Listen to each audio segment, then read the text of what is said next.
Hello students, welcome again. मेरा नाम है सुम जायसवाल और आपका दोस्त फिर से स्वागत करता हूं अपने यूट्यूब चैनल पर जिसका नाम है जीडी हायर मैथमेटिक्स। स्टूडेंट्स, काफ़ी दिनों बाद मैं आपसे रूबरू हो रहा हूं और काफ़ी लेट हुआ हमको अपना वीडियो नेक्स्ट वाला अपलोड करने में। अब से ये लेट नहीं होगा, अब हमें ये जर्नी कंटिन्यू रखेंगे। सो कैसे हैं आप लोग? उम्मीद करता हूँ आप लोग अच्छे होंगे और जहाँ भी होंगे मज़े कर रहे होंगे। तो स्टूडेंट, आज फिजिक्स का एक टॉपिक हम लेके आए हैं आपके सामने और फिजिक्स में क्लास 9th के लेवल पे एक टॉपिक पढ़ाया जाता है और वह टॉपिक का नाम है इक्वेशन ऑफ मोशन। ओके, देखिए इक्वेशन ऑफ मोशन में उसका जो डेरिवेशंस होता है और उसमें जो 3 इक्वेशंस होती हैं, बेसिकली हम उसके बारे में बात करने वाले हैं आज आपके सामने।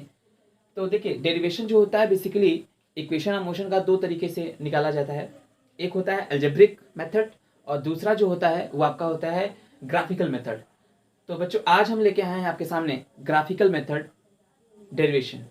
It means that derivation of equations of motion through graphical method. So बिना लेट किए आइए इस टॉपिक को स्टार्ट करते हैं कि किस तरीके से हम डेरिवेशन को प्रोसीड करते हैं। ओके, आइए देखते हैं।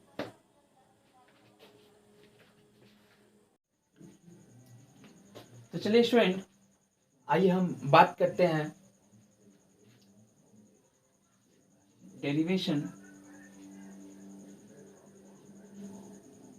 Of first equation of motion by graphical method.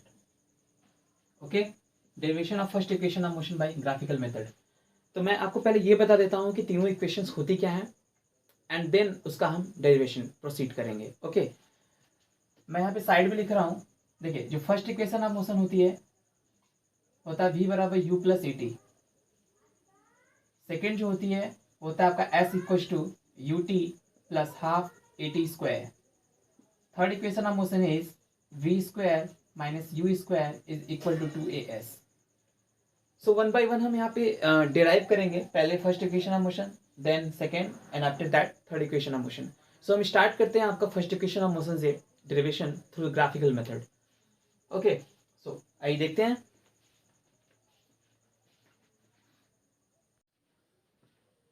देखिए स्टूडेंट, सबसे पहले हम फिगर बना लेते हैं। ग्राफ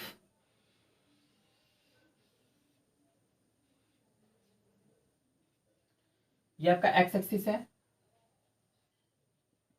ये आपका वाई एक्सिस है। देखिए एक्स एक्सिस पे जो हम लेते हैं बच्चों, वो हम लेते हैं टाइम एक्सिस को। दैट मीन्स ये आपका टाइम टी है। ओके, एंड इधर हम वेलोसिटी को लेंगे v, वेलोसिटी। ओके, तो ये देखा जाए तो वेलोसिटी टाइम ग्राफ के थ्रू हम इसको प्रूव करेंगे। Velocity time graph. ओके, मतलब वाई एक्सिस पे आपका वेलोसिटी रहेगा एंड एक्स एक्सिस पे आपका टाइम रहेगा। So X axis becomes time axis and Y axis becomes velocity axis. And एक और बात, यहाँ पर जब हम ग्राफ बनाएंगे तो वो ग्राफ जो होगा आपका स्ट्रेट लाइन होगा। देखिए स्ट्रेट लाइन का एक रीजन है इसमें। आप जानते होंगे कि जो ये तीनों इक्वेशन ऑफ मोशन है बेसिकली यूनिफॉर्म एक्सेलरेशन के लिए ही बात करता है। मतलब यहाँ पर जो ए की वैल्यू है दैट मीन्स एक्सेलरेशन, वो आपका यूनिफॉर्म है। यूनिफॉर्म का मतलब होता है कांस्टेंट। उसकी वैल्यू क्या होती है? तीनों इक्वेशन में उसकी वैल्यू फिक्स होती है। अच्छा, अगर ये कांस्टेंट है, यूनिफॉर्म एक्सेलरेशन है, दैट मीन्स कि यहाँ पर जो ग्राफ बनेगा वेलोसिटी टाइम में वो आपका स्ट्रेट लाइन ग्राफ बनेगा। कैसा बनेगा? Straight line graph. मतलब स्ट्रेट लाइन का मतलब ऐसा भी हो सकता है ग्राफ, ऐसा भी हो सकता है। अब डिपेंड करेगा कि कौन सा आप लेंगे। अब देखिए लॉजिकली सोचिए, अगर हम ऐसा लेते हैं तो ये रिटार्डेशन का ग्राफ है, यानी नेगेटिव एक्सेलरेशन। अगर ऐसा हम लेते हैं तो ये आपका पॉजिटिव एक्सेलरेशन का ग्राफ है। तो हम लेंगे कैसा? हम यहाँ पे ए को पॉजिटिव रखना चाहते हैं, इस वजह से हम क्या करेंगे, आपका जो ग्राफ होगा स्ट्रेट लाइन बनाएंगे और ये स्ट्रेट लाइन एक्यूट एंगल बनाएगा, है ना। अगर ये वाला बनाते हैं तो ये टाइम एक्सिस से ऑब्ट्यूस एंगल बनाएगा, जो कि हमको लेना नहीं है। अगर ये बनाते हैं तो आपका टाइम एक्सिस से ये एक्यूट एंगल लेगा। इस वजह से हम यही बनाएंगे, पॉजिटिव एक्सेलरेशन रखना चाहते हैं इसकी वजह से। एक और बात, यहाँ पर अगर हम ग्राफ यहाँ से स्टार्ट करते हैं, दिस इज ओरिजिन, अगर हम ओरिजिन से ग्राफ स्टार्ट करते हैं बच्चों, अगर हम ओरिजिन से ग्राफ को स्टार्ट करते हैं तो वहां पर इनिशियल वेलोसिटी आप ये मान रहे हो कि 0 है, लेकिन हमको यहाँ पे इनिशियल वेलोसिटी कुछ रखना है उसका वैल्यू। दैट्स वाई हम इनिशियल वेलोसिटी रखने के लिए कुछ वैल्यू ओरिजिन से ग्राफ को स्टार्ट नहीं करेंगे, हम ग्राफ अपना इनिशिएट करेंगे कुछ वेलोसिटी रख कर, यानी इनिशियल वेलोसिटी हम कुछ रख कर, यानी वेलोसिटी इधर वेलोसिटी बता रहा है तो हम ओरिजिन से न लेके अपनी ग्राफ की शिफ्टिंग थोड़ी ऊपर तक कर देंगे, मतलब यहाँ से या यहाँ से हम ग्राफ को बनाएंगे, वहां से ग्राफ शुरू करेंगे। ओके, क्यों ऐसा क्यों कर रहे हैं? क्योंकि हम इनिशियल वेलोसिटी कुछ रखना चाहते हैं, 0 रखना नहीं चाहते हैं। तो ग्राफ हमारा यहाँ से स्टार्ट होगा, कुछ इस तरीके से जाएगा और यहाँ पे आके हम रुक जाएंगे। अब इसके सामने जो हम वाई एक्सिस पे अगर प्रोजेक्शन डालें तो ये हम मान लेते हैं हमारा v है। ओके, और यहाँ से हमने ग्राफ को स्टार्ट किया तो कुछ तो वेलोसिटी है, उस वेलोसिटी को हम u मान लेते हैं। ओके, क्लियर है? अब देखिए, हम एक्स एक्सिस पे अगर प्रोजेक्शन डालें इस पॉइंट का तो यहाँ पर आएगा, इसको हम मान लेते हैं आपका t है, t टाइम। यहाँ पे टाइम क्या है? ओरिजिन पे 0 है, और चलते चलते टाइम तो बीतेगा ही एक्स एक्सिस पे, तो टाइम कुछ होगा, यहाँ पे कुछ होगा, यहाँ पे कुछ होगा, करते करते यहाँ पर अगर इस पॉइंट पे हम पहुंचे तो यहाँ पे आपका टाइम क्या हो जाएगा? t हो जाएगा। ओके, चलिए थोड़ा इसमें हम कंस्ट्रक्शन कर लेते हैं, इस वाले पॉइंट को हम इस वाले पॉइंट तक जोड़ देते हैं यहाँ तक। ओके, अब यहाँ पर नेमिंग कर देते हैं बच्चों। देखिए, ये ओ पॉइंट है मान लेते हैं, ये आपका ए पॉइंट है, ये आपका बी पॉइंट है, ये आपका सी पॉइंट है, ये आपका डी पॉइंट है, ये आपका क्या है? ई पॉइंट है। ग्राफ यहाँ तक क्लियर है? ओके, आगे चलते हैं। देखिएगा यहाँ पे, ये हम मान लेते हैं जो आपका ग्राफ है ना, ये एंगल थीटा बना रहा है विद टाइम एक्सिस। हम टाइम एक्सिस ये लिए हैं, ये इसके पैरेलल है, जितना ये होगा उतना ये भी होगा, मतलब टाइम को ही यह रिप्रेजेंट कर रहा है। तो हम अगर इससे थीटा की बात करें चाहे इससे थीटा की बात करें, पैरेलल है ना, तो वही मतलब है, बराबर थीटा आएगा। तो हम बात करते हैं यहाँ पे थीटा एंगल। थीटा क्या है? एक एंगल है जो कि वेलोसिटी टाइम ग्राफ जो बना हुआ है वो टाइम एक्सिस से एंगल बना रहा है। कितना? थीटा। हमने मान लिया थीटा है। इसका मतलब है, अभी क्या मतलब है समझ में आ जाएगा हम जब डेरिवेशन प्रोसीड करेंगे तो। ओके, देखते हैं। चलिए बात करते हैं, यहाँ पर एक टर्म है आपका स्लोप। क्या है? स्लोप। स्लोप का मतलब होता है बच्चों चढ़ाव।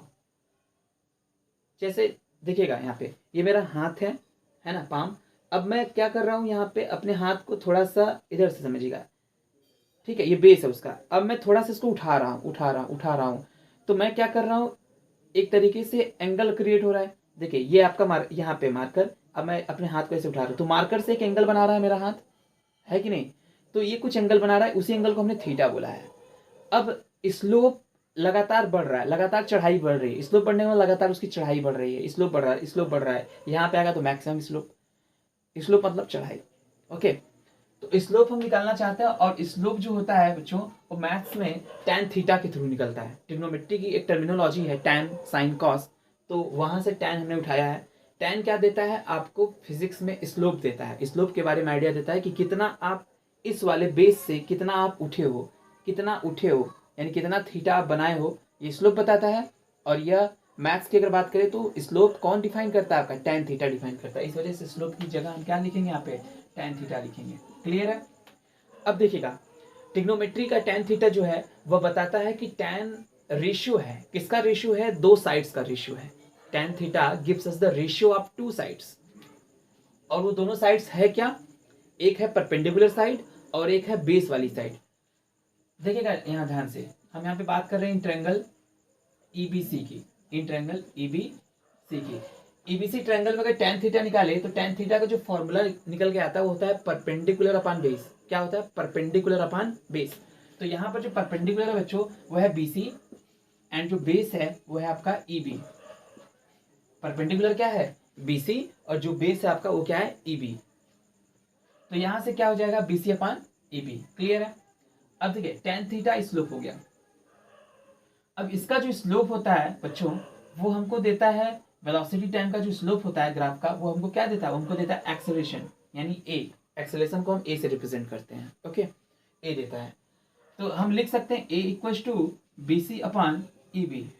इसका भी लॉजिक है। ए क्यों देता है? क्योंकि ध्यान से देखिए यहाँ पे जो B C upon E B है ना, BC अपान EB है। BC कहीं ना कहीं वेलोसिटी को रिप्रेजेंट कर रहा है और EB कहीं ना कहीं टाइम को रिप्रेजेंट कर रहा है। तो वेलोसिटी अपान टाइम, वेलोसिटी अपान टाइम आपको पता है क्या होता है, एक्सेलरेशन होता है। इस वजह से यहाँ पर हमने लेफ्ट साइड में A लिखा है, A मतलब एक्सेलरेशन। क्लियर है? देखिए BC अपान EB है। अब ये जो BC है हम इसको लिख सकते हैं, रीराइट कर सकते हैं AC माइनस AB। अगर हम AC यानी इतने पूरे लेंथ में से इस वाले छोटे से लेंथ AB को माइनस कर दूं तो आपको ये BC मिल जाएगा। क्लियर है? तो इस वजह से हम BC को रीराइट कर सकते हैं AC minus AB। And EB को हम क्या लिख सकते हैं, इस फिगर में ध्यान से देखिए, जो EB लेंथ है इसको हम लिख सकते हैं, ये इसके पैरेलल है, तो जितना ये है उतना ही है, बराबर है, पैरेलल दोनों है, तो ये OA के बराबर है। ठीक है, EB को हम क्या लिख सकते हैं, OA। यहाँ तक क्लियर है? A is equal to AC minus AB। देखिए जो AC का लेंथ है अगर हम ध्यान से देखें तो OD के क्या है, इक्वल है, तो AC की जगह हम OD लिख देंगे। AB जो आपका लेंथ है यहाँ पर, यह आपका इक्वल है OE के, तो इसकी जगह हम लिख देंगे OE। ओके, देन OA का जो लेंथ है वह टाइम के बराबर है, तो अभी हम OA ही लिखते हैं, नेक्स्ट वाले स्टेप में हम OA को टाइम से रिप्लेस कर देंगे। तो A इक्वल टू क्या निकल कर आ गया आपका, OD माइनस OE अपान OA। देखिए OD है क्या, OD आपका है यहाँ पे V के बराबर, तो यहाँ पे हम इसकी जगह लिख देंगे V। OE किसके बराबर है आपका, U के बराबर, तो यहाँ पे लिख देंगे हम U। V मतलब यहाँ ये 0 से शुरू होके ये V वैल्यू है तो V तक है आपका, ये 0 से शुरू होके U तक है तो U आपका क्या है, OE के बराबर, तो यहाँ पे हो जाएगा OE की जगह U। OA क्या है आपका, टाइम, तो यहाँ पे हम लिख देंगे T। ओके, अब देखिए आपका लगभग ये डिराइव हो चुका है, बस क्रॉस मल्टीप्लाई करना है, तो A इंटू टी कर देंगे क्रॉस मल्टीप्लाई करके, 80 हो जाएगा, इधर V माइनस यू, तो V equals to U plus 80। This is your first equation of motion through the graphical method. और मैंने यहाँ पे ग्राफ किसका लिया है, VT ग्राफ लिया है। आई होप आपको ये पूरी बात समझ में आई होगी कि किस कैसे कैसे मैंने प्रोसीड किया फर्स्ट इक्वेशन ऑफ मोशन को डिराइव करने के लिए। ओके सो स्टूडेंट्स, अब हम बात करते हैं सेकेंड इक्वेशन ऑफ मोशन। ठीक है, ओके।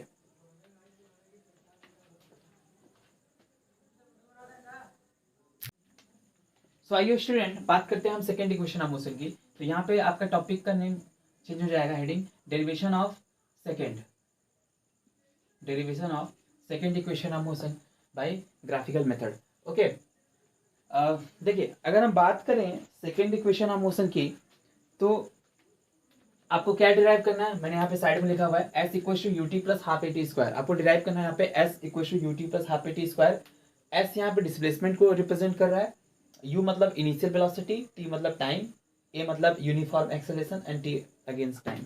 ओके, देखिए इसकी जो शुरुआत होगी बच्चों, इसमें आपको बस एक मेन जो की है पॉइंट यहाँ पे वही है, यही है कि आपको यहाँ पे याद रखना होता है कि कहाँ से हम डेरिवेशन स्टार्ट करते हैं, इनिशिएट करते हैं। तो आपका इसमें जो डेरिवेशन स्टार्ट होगा बच्चों वो होगा एरिया से।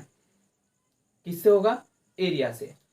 तो हम बात करते हैं यहाँ पे इस फिगर में, यही फिगर सेकंड इक्वेशन के लिए भी यूज करेंगे आप, और यही फिगर थर्ड इक्वेशन के लिए भी यूज करेंगे। तरीका अलग अलग होगा, फिगर आपका सेम होगा।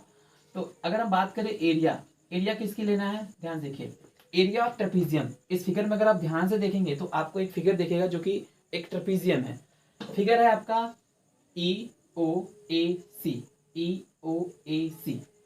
विजुअलाइज करिए बच्चों, EOAC ये क्या है, एक ट्रेपीजियम है। और आप जानते हैं इस ट्रेपीजियम में ट्रेपीजियम का जो एरिया होता है वो होता है half into sum of parallel sides into height, half into sum of parallel sides into height, अगर हम एरिया ऑफ ट्रेपीजियम की बात करें। ओके, लेकिन बच्चों यहाँ पर हम जो एरिया निकालेंगे ट्रेपीजियम का वो दूसरे तरीके से निकालेंगे। दूसरे तरीके का कहने का मतलब ये है कि यहाँ पर जो हम एरिया निकालने वाले हैं वो इस पूरे ट्रेपीजियम को दो पार्ट्स में डिवाइड करके निकालने वाले हैं। इस ट्रेपीजियम को दो पार्ट हम इस तरीके से करेंगे कि कुछ पार्ट इसका कुछ फिगर को रिप्रेजेंट करेगा और दूसरा वाला पार्ट कोई और फिगर रिप्रेजेंट करेगा। ध्यान से देखिएगा, इस ट्रेपीजियम को अगर हम डिवाइड कर दे दो पार्ट में तो एक फिगर बनेगा आपका ये रेक्टेंगल नीचे वाला, मतलब EOAB एक रेक्टेंगल का फॉर्मेशन होगा।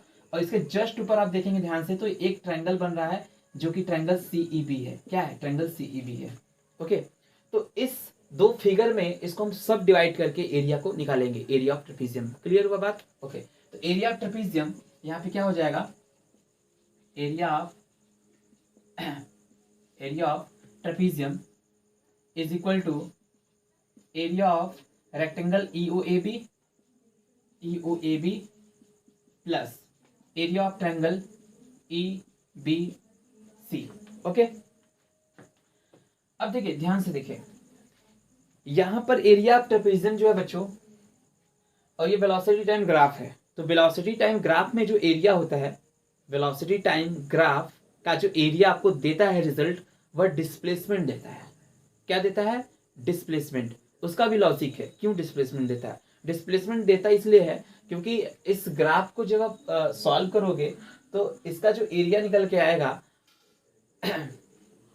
वह डिस्प्लेसमेंट रिप्रेजेंट करेगा ही करेगा। देखिए कैसे, इसका एरिया जब आप निकालेंगे ना, तो इसमें आप दो चीजों से डील करेंगे, एक ये वाला लेंथ और एक ये वाला लेंथ।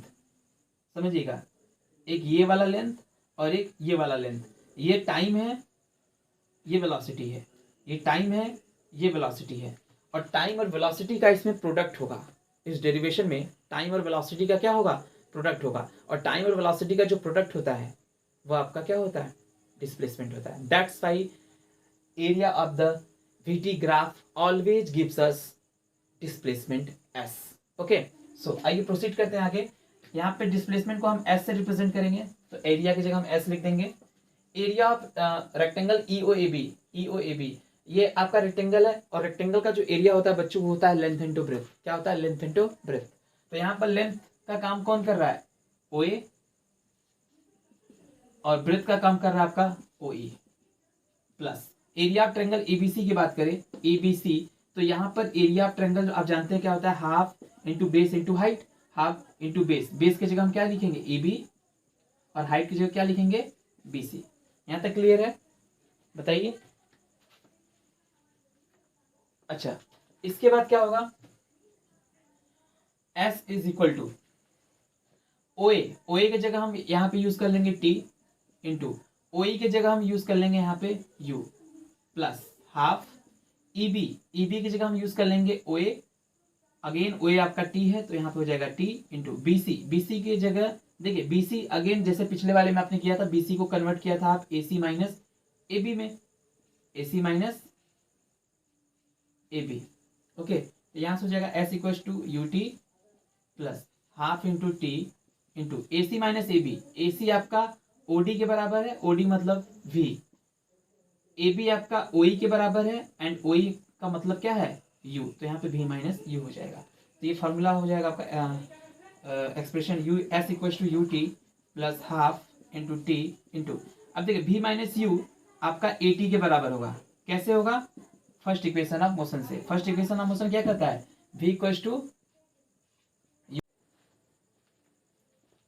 ओके स्टूडेंट्स, तो यहाँ पे क्या है? V equal to U plus AT। कहाँ से आया ये AT? First equation of motion से आया। V equal to U plus AT। देखिए यहाँ पे V माइनस U है, इसको अगर आप इधर लाएंगे U को, तो V minus U equal to AT, तो हम लिख सकते हैं V माइनस U की जगह AT, इस वजह से यहाँ पे AT आया है। क्लियर है? अब देखिए S equal to UT plus half AT, T दो बार है, मल्टीप्लाई हो जाएगा तो half AT square. This is your second equation of motion. क्या है आपका? This is second equation of motion. This is second equation of motion. Clear है? ओके, इसको फटाफट से नोट करिए और बात करते हैं next equation of motion, that is third equation of motion, which is V square minus U square equals to 2AS। Okay, यहाँ पे V आपका फाइनल वेलोसिटी है, याद रखिएगा। V मतलब फाइनल वेलोसिटी, U मतलब इनिशियल वेलोसिटी, A मतलब uniform acceleration, and S means your displacement. Okay, so अब बात कर, आइए स्टूडेंट बात करते हैं अब derivation of third equation of motion by graphical method. Okay, मतलब V square minus U square बराबर 2AS कैसे आया? चलिए स्टार्ट करते हैं। यहां पर भी बच्चों जो डेरिवेशन है थर्ड इक्वेशन ऑफ मोशन का, वो आएगा एरिया के थ्रू। कैसे आएगा? एरिया के थ्रू। अब पिछले वाले में भी एरिया निकाले थे, इसमें भी एरिया निकालेंगे तो एरिया ही, लेकिन एरिया निकालने का तरीका थोड़ा सा डिफरेंट होगा, उसमें याद करिए आपने क्या किया? एरिया ऑफ ट्रेपीजियम निकाले थे, यहाँ पर भी एरिया ऑफ ट्रेपीजियम ही निकालेंगे क्योंकि ट्रेपीजियम का ही फॉर्मेशन हो रहा है। लेकिन उसमें हमने ट्रेपीजियम को दो पार्ट्स में सब डिवाइड कर दिया, एक रेक्टेंगल में और एक ट्रायंगल में। यहाँ पर ट्रेपीजियम का ओरिजिनल फार्मूला लगेगा, that means half into sum of parallel sides into distance between them. ये वाला फार्मूला लगा करके हम एरिया निकालेंगे और देखेंगे आपका खटाक से third equation of motion derive हो जाएगा। सो बिना फर्दर लेट किया ये स्टार्ट करते हैं। Area of trapezium EO AC, okay. Half formula लिख लेते हैं, sum of parallel sides into distance between them, okay. Half sum of parallel sides into distance between them. देखिए half into sum of parallel side, जहां पर parallel side OE है plus क्या है आपका AC है, parallel side OE and AC, तो हम उसकी जगह लिख लेंगे OE plus AC into distance आपका इन दो पैरेलल साइड के बीच में जो डिस्टेंस है वो आपका OA है। क्या है? OA है, तो यहाँ पे आ जाएगा आपका OA। और एरिया आपको मैंने अभी एक्सप्लेन किया कि area gives us displacement, then उसकी जगह पे हम क्या लिख देंगे? S लिख देंगे। Now S equals to half into sum of parallel sides OE plus AC। ध्यान दीजिए OE मतलब U प्लस AC का मतलब क्या है आपका? AC का मतलब क्या है? OD, OD का मतलब V, तो U plus V into OA। OA का मतलब क्या बच्चों? OA का मतलब T है, तो ये आपका बन जाएगा S equals to half into U plus V into, अब देखिए जो T है ना, T को हम रिप्लेस करेंगे फर्स्ट इक्वेशन ऑफ मोशन से, जैसे सेकंड में किए थे, तो ये आपका हो जाएगा फर्स्ट इक्वेशन ऑफ मोशन क्या कहता है? V minus U equals to AT। अगर हम T की बात करें तो T इक्वल्स टू हो जाएगा V minus U upon A, okay. T equals to क्या हो जाएगा? V minus U upon A, तो इसकी जगह लिख दीजिए V minus U upon A। S equals to, थोड़ा सा इसको रीअरेंज कर लेते हैं, U प्लस V को हम लिख देंगे V plus U into V minus U, A को 2 के साथ रख देते हैं, तो S इक्वल्स टू हो जाएगा 1/2A। देखिए V plus U, V minus U है ना, मैथमेटिकल फॉर्मूला बन गया है, आइडेंटिटी क्या होता है? A plus B into A minus B, A square minus B square, A plus B into A minus B, A square minus B square. ऐसे यहाँ पर V plus U into V minus U, तो ये create हो जाएगा आपका V square minus U square में, तो हम इसकी जगह लिख देंगे V square minus U square, okay. Cross multiply 2AS is equal to V square minus U square. बच्चों ये आपका थर्ड इक्वेशन ऑफ मोशन है, this is third equation of motion, this is third equation of motion, V square minus U square equal to 2S। Clear है? I hope आपको सारी बातें समझ में आई होंगी, तीनों डेरिवेशन कैसे प्रोसीड हुए, ओके। Thank you.